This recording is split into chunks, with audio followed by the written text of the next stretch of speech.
What's good, everyone? This is your boy DJ's Raw Uncut Truth. Give you that raw content that you deservedly need. And I'm going to set some things straight. We all get that Lonzo Ball, throughout his whole career in the NBA, has dealt with injuries and inept coaches who do not know how to get a point guard involved, playing for below 500 coaches. We get all that. I've made countless of videos regarding to that subject.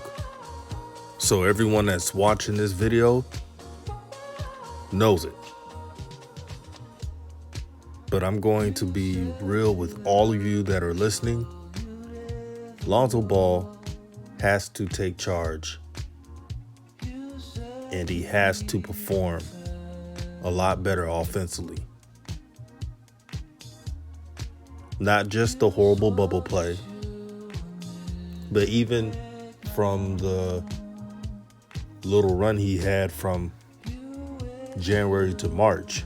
Yeah, he averaged 14 and 10 during that span.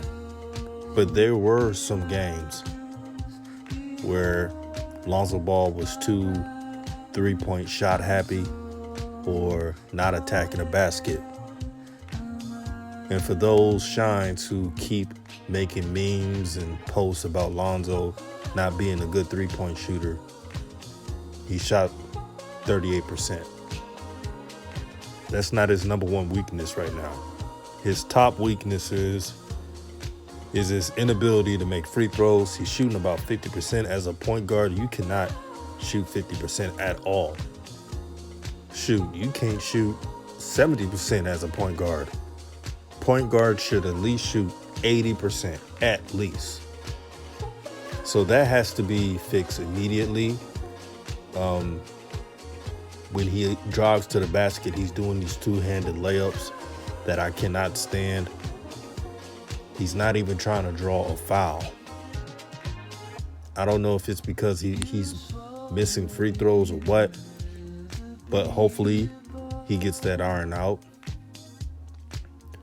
Despite Stan Van Gundy, who I'm not really a fan of him coaching. I just got to be real. There's a reason why Shaq and Dwayne Wade wanted him gone from Miami. And if they did not make that move, they would have not won the finals in 2006. Yeah, Stan Van Gundy had a good career coaching the Orlando Magic. But that team was loaded. They had Dwight Howard, and people forget Dwight Howard was that dude for the Magic. They had a bunch of 3-point shooters. The team was laid out for him. The GM of the Orlando Magic at the time gave him nothing but shooters. They had a young J.J. Redick, Rashard Lewis, Hedo Turkoglu, Michael Petras. So many 3-and-D guys. Like, that is the type of roster that I wish Lonzo would have played on when he came into the NBA. But unfortunately, he was one of the few second overall picks whose team didn't build around him. Not the first, because remember D'Lo, they didn't do that for D'Lo. The Lakers never build around D'Lo.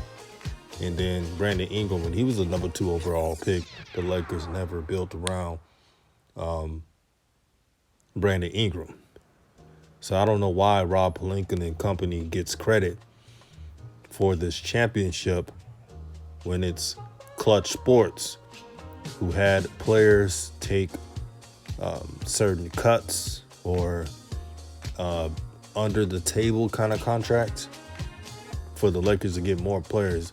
It's because of Klutch Sports why they won that ring. Let's get that straight. But let me stay focused on this topic.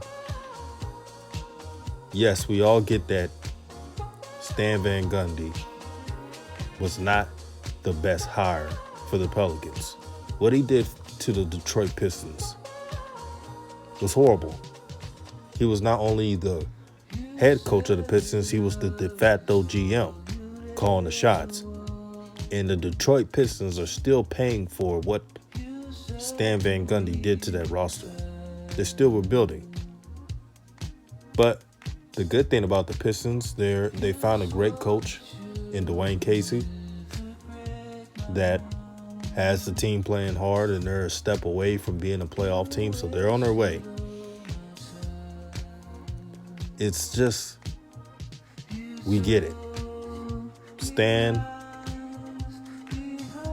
is not the coach that most fans of this team do not want. At the end of the day, Lonzo still got to perform. There are a lot of NBA players who play for bad coaches that still put up numbers. Look at De'Aaron Fox. De'Aaron Fox put up numbers, and he plays for shitty coaches. So this is why I always say Lonzo got to have more dog. When he has that ball, I don't care if it's the corner of the three-point line or anywhere else, you got to wave people off. You got to say, I'm directing this show. You got to let them know. If you don't do that, then players on this team is going to just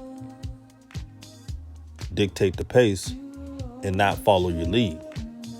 Now, I looked on my messages. Fans of Lonzo Ball want him to be traded so he could play for a coach that has a fast-paced offense. I get all that. But you don't want to be that player that just trades or goes to different teams. You don't want to be a journeyman. So that's all I'm saying. The coaching excuse ends. Yes, there are things you could blame Stan Van Gundy if the Pelicans come out looking flat. We get all that. But it's not going to be Stan Van Gundy's fault if he averaged 8 points and 8 assists in a game.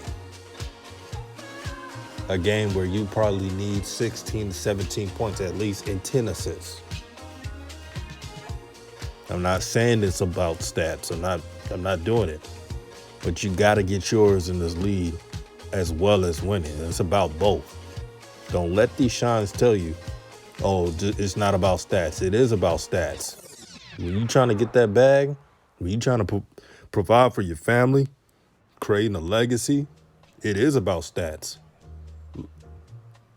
And it's about winning. It's about both. Whether it's LeBron, whether it's Kareem, Jordan, Kobe, anybody, Magic Johnson, they will tell you they want it all. Stats, wins, cash, cars, diamond rings. Sorry, I had to throw that in there. Shout out to Dub C. But yeah, Lonzo has to come with it. He got to bring it. If he comes out next year with all the training, with Klutch Sports, everything that Lonzo wanted, Klutch Sports has gave it to him. So he has no excuses. He got to come out and take charge. I'll tell you one thing. Because you know LaMelo is going to get his. You don't want to start next season having your little brother produce more stats than you, more impact plays than you. That's embarrassing.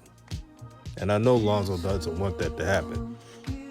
So this is more an important season for him to let him know that this is his year to improve and to rise above the hate.